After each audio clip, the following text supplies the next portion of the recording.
আসসালামু আলাইকুম এভরিওয়ান। উদ্ভাসন মেশের পক্ষ থেকে অনলাইন শর্ট ভিডিও লেকচারে তোমাদের সবাইকে ওয়েলকাম জানাই।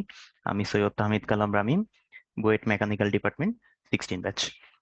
আজকে তোমাদের সাথে আলোচনা করব তোমাদের সাধারণ গণিত অধ্যায় অধ্যায় একের প্যাটার্নের একটি মজার একটা টপিক নিয়ে। সেই টপিকটা হচ্ছে ম্যাজিক বর্গ। ওকে, সো চলো আমরা শুরু করতে পারি। ওকে, তো টপিক হচ্ছে আমাদের ম্যাজিক বর্গ। তো প্রথমে শিখি আমরা ম্যাজিক বর্গ জিনিসটা কি।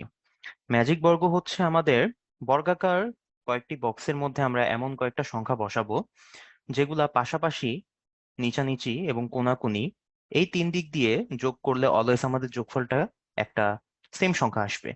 ঠিক আছে, যেমন আমরা প্রথমে শুরু করতে পারি আমরা 3 × 3 কমের একটা ম্যাজিক বর্গ দিয়ে।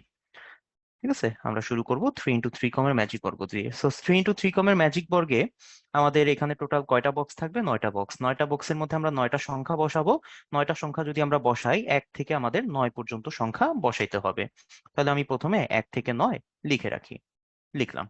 1 থেকে 9 এর মধ্যে আমাদের সর্বপ্রথম 5 সংখ্যাটা যেটা আছে এটাকে আমরা মাঝে বসাই দিলাম। আমরা ম্যাজিক বর্গ গঠন করার জন্য 5 সংখ্যাটা মাঝে বসাই দিলাম। তারপর যত আমাদের জোড় সংখ্যা আছে, জোড় সংখ্যাগুলিকে আমরা কোনাকুনি এই 4টা জায়গায় বসাই দিব। 2 এখানে বসাবো, 4 এখানে বসাবো, 6 বসাবো, এখানে 8 বসাবো। জোড় সংখ্যা বসাই দিলাম। এখনো কিন্তু আমাদের এই 4টা ঘর ফাঁকা রয়ে গেছে। সেই 4টা ফাঁকা ঘর যদি আমরা ফিল আপ করতে চাই, তাহলে এখন আমরা সবচেয়ে বড় যে সংখ্যাটা আছে 1, সেই বড় সংখ্যাটাকে আমরা 8 আর 6 এর মাঝের এখানে আমরা বসাই দিব। আর সবচেয়ে ছোট সংখ্যাটা হচ্ছে আমাদের 1, সবচেয়ে ছোট সংখ্যাটা আমরা 8 আর 6 এর মাঝে বসাবো। আর সবচেয়ে বড় যে সংখ্যাটা 9, সেটাকে আমরা হচ্ছে 4 আর 2 এর মাঝের এই জায়গাটাতে আমরা বসাই দিব। বসাই দিলাম। তারপর আমাদের বাকি থাকে কিন্তু এই 3 আর এই 7টা। তো 3 আর 7 কই বসাবো? 3টাকে আমরা এখানে বসাই দিই, আর 7টাকে আমরা এখানে বসাই দিই। তাহলে দেখো আমাদের কিন্তু ম্যাজিক বর্গটা গঠন হয়ে গেল। তো আমরা একটু যাচাই করে দেখি আমাদের এই ম্যাজিক বর্গটা ঠিক আছে কিনা সব। তো ম্যাজিক বর্গর সংখ্যাটা আমি একটু আগেই বলছি যে আমাদের পাশাপাশি সবকিছু যোগ করবো, আমাদের যোগফল একই সংখ্যা আসতে হবে। তো পাশাপাশি এটা যদি যোগ করি, যোগফল আমাদের আসবে দেখো 15। 8 আর 1 আর 6 যদি যোগ করো 15 আসবে। এভাবেও যদি তুমি যোগ করো 15 আসবে। 4 9 2 যোগ করলেও 15 আসবে। নিচানিচি আমাদের 8 3 4 যোগ করলেও 15 আসবে। 1 5 9 যোগ করলেও 15 আসবে। 6 7 2 যোগ করলেও 15 চলে আসবে। ঠিক আছে, শুধু তাই নয়, আমরা যদি এরকম কোনাকুনি এইভাবে যদি আমরা সংখ্যা যোগ করি, 8 5 আর 2 যদি আমরা যোগ করি, কোনাকুনি যোগ করলেও আমাদের 15 আসতেছে। আবার আরেকটা কোনাকুনি বরাবর এভাবেও যদি আমরা যোগ করি, 6 5 আর 4 যদি যোগ করি, এখানেও আমাদের সংখ্যাটা কি চলে আসতেছে? 15। তো সব দিক দিয়ে আমরা যোগ করি না কেন, আমাদের যোগফলটা 15 চলে আসতেছে। তো এটাই হচ্ছে আমাদের 3 × 3 ক্রমের ম্যাজিক বর্গ, যেটা আমরা গঠন করে ফেললাম। এখন আমরা আসি, যদি 3 × 3 ক্রমের না হয়ে 5 × 5 ক্রমের যদি আমাদের ম্যাজিক বর্গ হয়, সেখানে তাহলে কিভাবে সংখ্যাগুলা বসাবো? তো বুঝতেই পারতেছি 5 × 5 ক্রমের ম্যাজিক বর্গে আমাদের টোটাল এখানে কয়টা বক্স থাকবে? 25টা। তো 25টা বক্সে আমরা 1 থেকে কত পর্যন্ত সংখ্যা বসাতে পারবো? 1 থেকে 25 পর্যন্ত। তো 1 থেকে 25 পর্যন্ত এখন সংখ্যাগুলা এমন ভাবে আমাদের সাজায় গুছায় লিখতে হবে যাতে আমাদের পাশাপাশি, উপরে নিচে এবং কোনাকুনি সবগুলা যোগফল একই সংখ্যা চলে আসে। তো সেটা লেখার জন্য আমরা সবার প্রথমে কি করব? সবার প্রথমে এখানে আমরা একটাকে এই ঘরে বসাই দিলাম। এখন আমাদের ম্যাজিক বর্গ গঠন করার নিয়মটা হচ্ছে এটাই, যে কোনো ক্রমের ম্যাজিক বর্গ আমরা এই নিয়মে গঠন করে ফেলতে পারি। একটু মনোযোগ দিয়ে শুনতে হবে। তো এখানে আমাদের একের পরে যে 2 সংখ্যাটা, 2টাকে আমরা একের উপরে কোনাকুনি এভাবে বসাই দিতে চাই, কিন্তু উপরে তো কোনাকুনি এখানে কোনো বক্স নাই। এখানে যদি বক্স না থাকে, এখানে আমাদের, তাইলে আমরা পাশে যাব, পাশেও কোনো জায়গা নাই। এই পাশে যাব, এই পাশেও কোনো জায়গা নাই। উপরে যাব, উপরে তো কোনো জায়গাই নাই, আমাদের জায়গা আছে শুধু নিচে। তো যদি শুধু নিচে যাওয়ার জায়গা থাকে, আমরা সবার নিচে এই জায়গাটাতে আমাদের পরবর্তী এই 2 সংখ্যাটা বসিয়ে দিব। তাইলে 2 এর পর এখন বসবে 3, 3টাকে আমরা এই কোনাকুনি বসাই। 3 এর পর কোনাকুনি সংখ্যা আমাদের 4 এখানে বসবে, কিন্তু এখানে তো আর কোনো বক্স নাই। তো তখন কি করব? এখানে উপরে যাওয়ার চেষ্টা করব, কোনো জায়গা নাই। নিচে যাওয়ার চেষ্টা করব, এখানেও কোনো জায়গা নাই। এই পাশে যাওয়ার চেষ্টা করব, এই পাশেও কোনো যাওয়ার জায়গা নাই। শুধু আমাদের যাওয়ার জায়গা আছে কোথায়? এই যে আমাদের বাম দিকে। সো বাম দিকে এখন এখানে না বসায় সর্ববামে এই জায়গায় আমরা 4 সংখ্যাটা বসাই দিব। ওকে, 4-এর পর এখন বসবে কি? 5। 5টাকে আমরা কই বসাবো? এই যে এই জায়গায় বসাবো। এখন 5-এর পর 6 আমাদের এই একের জায়গায় বসানো, এই একের এখানে বসার কথা, কিন্তু এখানে তো 1 অলরেডি বসে আছে। তো একের জায়গায় কি আমরা 6 বসাতে পারবো? পারবো না তো। তো এরকম যদি হয় তখন আমরা 6টাকে কই বসাবো? 5-এর পর যদি আমাদের কোনাকুনি জায়গাটা অলরেডি বুকড হয়ে থাকে তখন আমরা 5-এর নিচে বসে দিব 6টাকে। ঠিক আছে, 5-এর নিচে বসে দিব। সো 6 এখন এখানে বসলো। 6-এর পর এখন পরবর্তী আমরা 7 সংখ্যাটা এখানে বসাবো। 8 বসবে এখানে। 8-এর পর 9 বসবে আমাদের এই জায়গাটাতে, কিন্তু এখানে তো কোনো বক্স নাই। আশেপাশেও যাওয়ার জায়গা নাই, উপরেও যাওয়ার জায়গা নাই, শুধু নিচে যাওয়ার জায়গা আছে। নিচে আমরা সবার নিচেই 9 সংখ্যাটা বসাই দিলাম। 9-এর পর কোনাকুনি এখানে বসবে সংখ্যাটা, কিন্তু এখানেও তো আর কোনো বক্স নাই।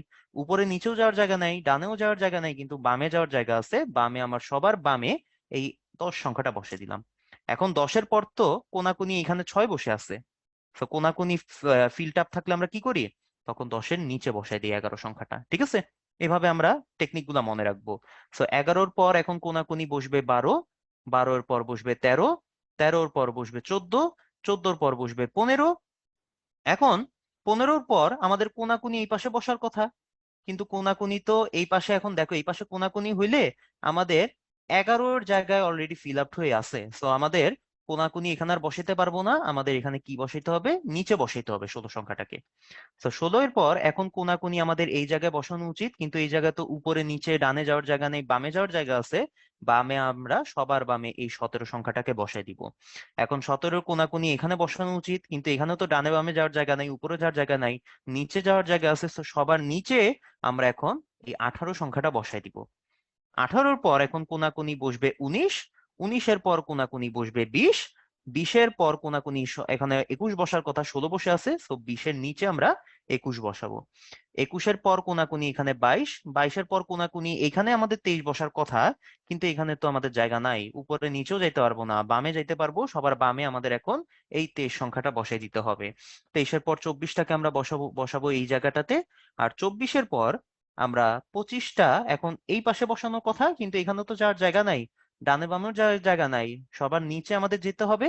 তো সবার নিচের জায়গাটাই কিন্তু ফাঁকা আছে, এখানে আমরা 25 বসাই দিলাম। তো বাস, এখানে কিন্তু আমাদের ইয়েটা কি বলে, ম্যাজিক বর্গটা কিন্তু গঠন হয়ে গেছে। তো আমরা অ্যারো চিহ্নগুলো একটু মুছে দেই, আমরা একটু পর যখন যোগ করব যাতে আমাদের যোগফলটা ভালো মতো ফুটে উঠে। ঠিক আছে, অ্যারো চিহ্নটা আমরা এখানে মুছে দিলাম। তো দেখো এখন যদি আমরা যোগফলগুলা যাচাই করতে চাই যে আমাদের আশেপাশের যোগফলগুলা কি সবকিছু সেম কিনা, তো দেখি আমরা এখানে যদি 17, 24, 1, 8, 15 এটা যদি যোগ করো, দেখবে তোমাদের যোগফল অলওয়েজ 65 চলে আসতেছে। এভাবেও যদি যোগ করো 23, 5, 7, 14, 16 যোগফল আসবে 65। এভাবেও তুমি পাশাপাশি যোগ করো, আসবে 65। এভাবেও যোগ করে দেখো, আসবে 65। এভাবেও যোগ করে দেখো, আসবে 65। নিচানিচি এখন যোগ করো, নিচানিচি যোগ করলে আসবে এখানেও 65, এখানেও যোগ করলে আসবে 65, এখানেও যোগ করলে আসবে 65, এখানেও যোগ করলে আসবে 65, এই পাশেও যোগ করলে আসবে 65। শুধু কি আমরা পাশাপাশি আর নিচানিচি কি যোগ করলে একই সংখ্যা পাই? না, আমরা কিন্তু কোনাকুনিও একই সংখ্যা পাই। তো কোনাকুনিও আমরা যদি যাচাই করি, যেমন দেখো এই কর্ণ বরাবর আমরা যদি এভাবে সবকিছু যদি যোগ করি, 11, 12, 13, 14, 15, দেখবে এটারও আমাদের যোগফল 65 চলে আসতেছে। এইভাবেও যদি আমরা কোনাকুনি যোগ করি, 17, 5, 13, 21, 9, এটাও যোগ করলে আমাদের যোগফলটা 65 চলে আসবে।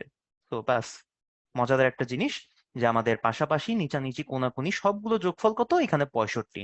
এখন এই প্রসেসে আমরা কিন্তু আগের 3x3 ক্রমে ম্যাজিক বর্গটাও কিন্তু গঠন করে ফেলতে পারি। আমরা কোনাকুনি 1, 2, 3, 4 এভাবে বসাবো, কোনাকুনি ফিল আপ হয়ে গেলে আমরা নিচে বসাবো। এই প্রসেসে কিন্তু এটাও গঠন করে করা যায়। তোমরা নিজেরা চেষ্টা করে দেখো 3x3 ক্রমেরটা। শুধু তাই না, 5x5 ক্রমের এই যে প্রসেসটা আমরা দেখলাম, এই প্রসেসটা তোমরা 4x4, 6x6, 7x7, এমনকি 10x10 এরকম যে কোনো ক্রমের ম্যাজিক বর্গ কিন্তু গঠন করে ফেলতে পারো। আরেকটা মজাদার তথ্য তোমাদের দেই, যে এই যে ম্যাজিক বর্গর সবগুলো সংখ্যা যোগ করলে আমরা একটা নির্দিষ্ট একটা সংখ্যা পাই। এই নির্দিষ্ট সংখ্যাটার বের করার কিন্তু আলাদা একটা ফর্মুলা আছে, আমরা ফর্মুলাটাও কিন্তু মনে রাখতে পারি। তো ধরো আমাদের যে কোনো n x n ক্রমের ম্যাজিক বর্গের জন্য যদি আমাদের যোগফল s হয়, তাহলে সেই ক্ষেত্রে আমাদের এই এসএন এর ভ্যালু হবে n x n² + 1 divided by 2।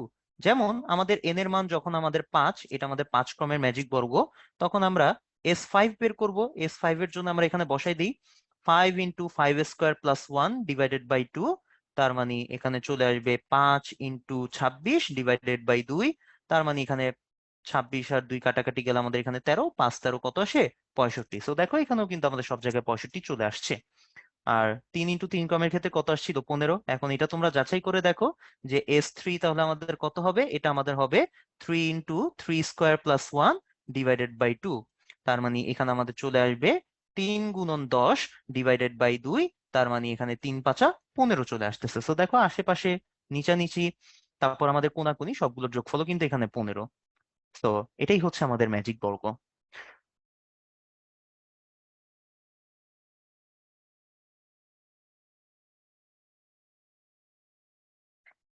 তো আমাদের আলোচ্য টপিকটা আমাদের আজকে এতটুকু পর্যন্তই ছিল।